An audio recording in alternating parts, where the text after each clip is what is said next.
Mastering the Market Cycle by Mark Howards.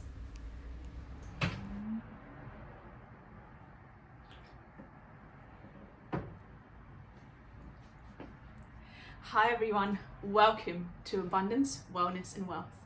In this channel, we talk about all things abundance, wellness and wealth related, how we can take control of all of that, and how we can manage that better. In today's video, we'll be going through one of my all-time favorite books, yet again. I read this book, I think a year and a half ago, but the lessons that I've learned through this book, I still carry it forward. It's by Mark Howards. Would you like to have a guess? Probably you've guessed it right. It's called Mastering the Market Cycle. So this particular book, the reason why I'm reading this is because also Ray Dalio, which is a very well-known hedge fund manager, he's a billionaire and he's doing very well for himself, and he's a very, very down-to-earth person as well who I follow. He recently released a book which is The Changing World Order, and I thought that Mark Howard's book, which was written years and years ago, is it completes the story in a way. So before I go and do a book summary for The Changing World Order, I wanted to do Mark Howard's. So getting started without any delay, just a quick background about Mark Howards. He's again a hedge fund manager. He is the founding person for Oak Tree's investments.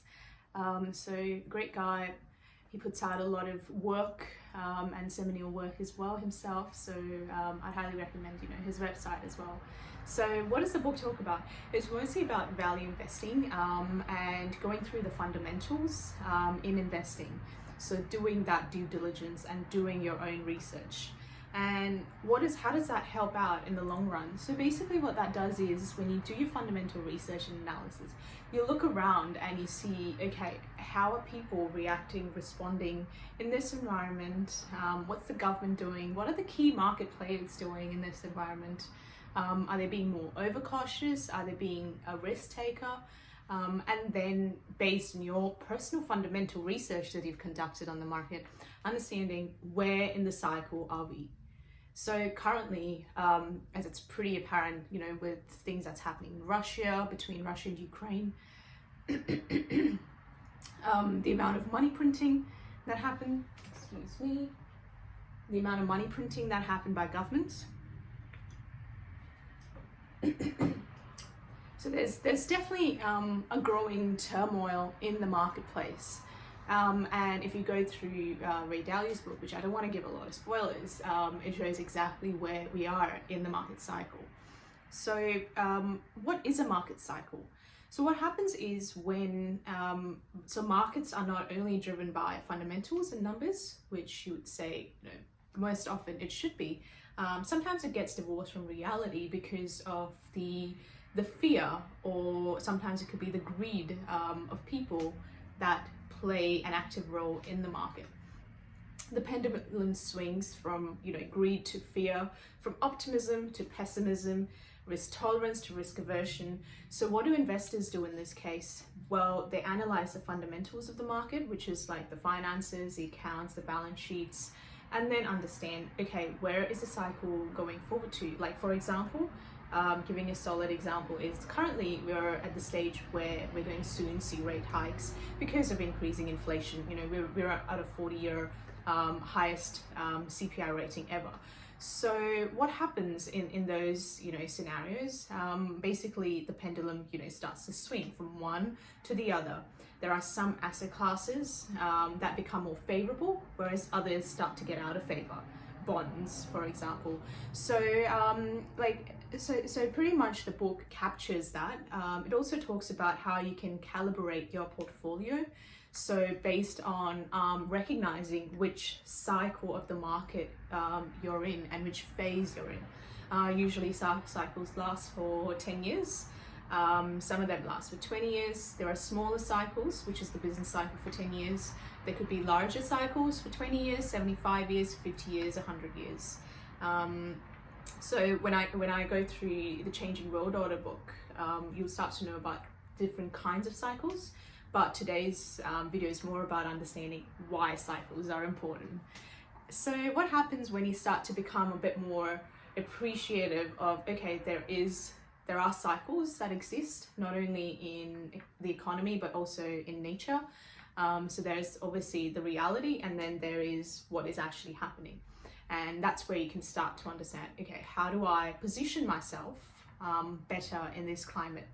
And it's all about understanding that we're in this particular scenario because of actions taken in history. So you can never reach a particular scenario without a particular set of actions that have led you to that situation. And usually you've heard the quote which says, history doesn't repeat itself, but it definitely rhymes. And that is exactly what Mark Alex talks about as well in his, mastering the market cycles, is go through history and understand exactly which events led to what, and then start to position your portfolio accordingly, risk manage. So I'll go through portfolio analysis in a bit more detail in another video, but that's where you can start to tip the scales in your favor by understanding and mastering the market cycle. So what was one of the key takeaways from the book that I could kind of remember? It was, you can never predict the future. We all sit down with our little crystal ball trying to predict the future, that this is exactly what's going to happen, or that's exactly what's going to happen.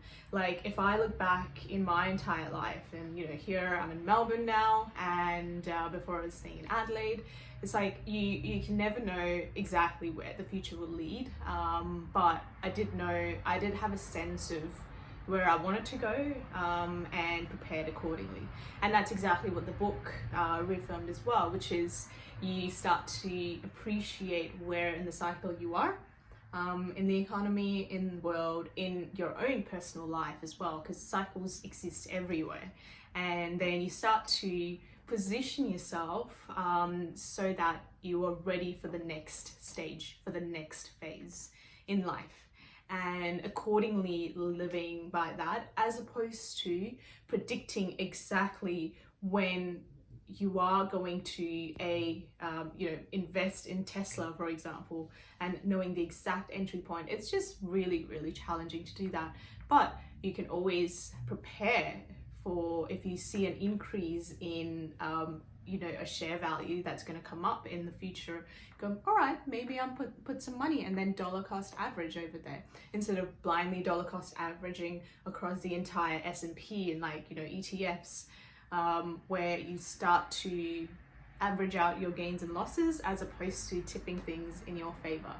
So another thing that the book touched upon was around central banks and the government, and they've got pretty much two key roles as well that I wanted to clarify, which is, it's the dual mandate, which is A, keeping inflation in check, and B, which is to keep unemployment at all-time low.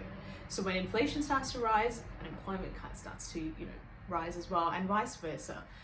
So there's a bit of a balancing act that needs to be undertaken there. So basically, when there is inflation in the marketplace, the one and truly organization, or you could say, or the person is responsible for that, and how inflation comes about. Like Milton Friedman said, inflation has always been a monetary phenomenon. So the governments, it can probably point fingers, but end of the day, they have to manage it. They have to bring it under control, under check. You might have seen the movie, The Big Short, and in that, I haven't done fact check, but pretty much in that it was mentioned that, I think Ben mentioned it, but can't remember which actor, but it was Brad Pitt. I remember the actor, I don't remember his character, but it was pretty much, he mentioned that, okay, for every 1% rise in inflation, 40,000 people die. 40,000. That's either due to heart attack, suicide, and that's a shocking number. That's a huge responsibility in the government. So what can an average person do in those situations? Like the book said, there is hope. It's about reading up, keeping yourself informed, and preparing for the future. and how do you prepare for the future, because this channel is also about abundance mindset. What is abundance mindset in these, these really tough climates? It's about having that internal belief and a drive and a plan for a better future, which leads to having joy, hope, something to look forward to, which in turn makes you a very healthy and happy person. As opposed to looking at the other side, which is to always be in constant worry and doubt and being like fearful and afraid all the time, as opposed to believing in yourself, believing in the future, working towards something positive. So you're in a constant state of worry, anxiety, undecisiveness, you're stressed, and that in turn leads to anxiety, heart diseases, mental health increases as well, and that's just really unfortunate. So when things start to seem like it's out of hand or out of control, you can't manage everything around you, bring yourself back, bring yourself to home, to yourself, and plan your own future out. Believe in yourself, live a happy, joyful life. Come from a place of gratitude as well. There's a lot of things that's going for you, and especially in the next pendulum swing that's going to happen in the next 5 to 10 years as well. Come from that sense of joy and belief as much as you can, because it would really help you out to go through and prepare for the next stage.